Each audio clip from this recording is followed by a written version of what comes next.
One day, out of the blue, I had a call from Katharine Hepburn to say that she remembered when the film had been made in 1934 with Don O'Day, and she'd wanted to play Anne Shirley.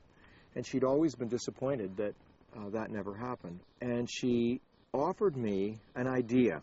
She asked me to go to California and to meet with her niece, Schuyler Grant, and to audition her. And so I agreed to do that. We looked at it, and Schuyler was terrific. There was a real potential that she could play Anne of Green Gables. Oh, I'm glad, because I love driving. Oh, I'm not ashamed. But if you're going to call me Anne, please spell it with an E. Well, all right. However, as good as Schuyler's Anne audition was, Kevin faced considerable opposition about casting an American actor as Anne Shirley. People were so adamant that Anne had to be a Canadian. So the powers that be at the Canadian Broadcasting Corporation and Telefilm Canada, who were financing the film, begged me to go on a cross-Canada talent search to audition prospective Annes and Gilberts. So I literally auditioned probably upwards of 2,000 kids from St. John's, Newfoundland to Vancouver.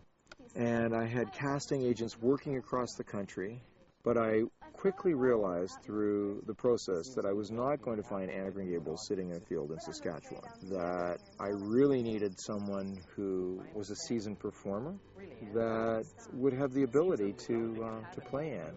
Kevin wasn't aware of it at the time, but in spite of auditioning thousands of hopefuls, the best Anne was one of the first he had seen, a 16-year-old Canadian girl named Megan Follows. I'd auditioned Megan Follows very early on in the process, but the first audition that she did was almost too contemporary. She looked 17, she looked very sophisticated, so I brought Megan back to do another audition, and this was a real screen test in costume. And the first test that she did really was mediocre. Fortunately, there were some technical problems with the audition, so I asked Megan to come back and do it again. And she had just been through a real crisis in her life. Her mother had moved to Florida. She was at home looking after the house. The pipes had burst. I said, would you please come back and try it again on the very day that she was about ready to catch a plane in about an hour and a half. She threw the costume on, came back to the studio to do another audition, and she was so kind of beside herself and so flummoxed that I would ask her to come back yet again to do another audition, that she was totally brilliant. I think I found a sense of humor in her circumstances that brought her out of herself, and she was able to do a superb audition and showed it to everybody, and they said, why didn't we see this before?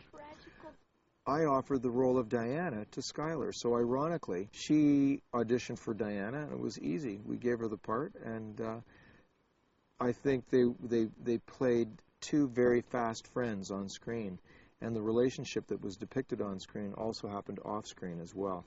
And Schuyler was able to change the timbre of what she'd done in the original audition as Anne, and to play a magnificent best friend, a great sidekick, and they were terrific on screen together.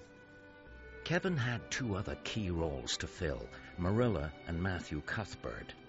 And with a relatively unknown actress playing Anne, it was decided that the older actors should be more familiar.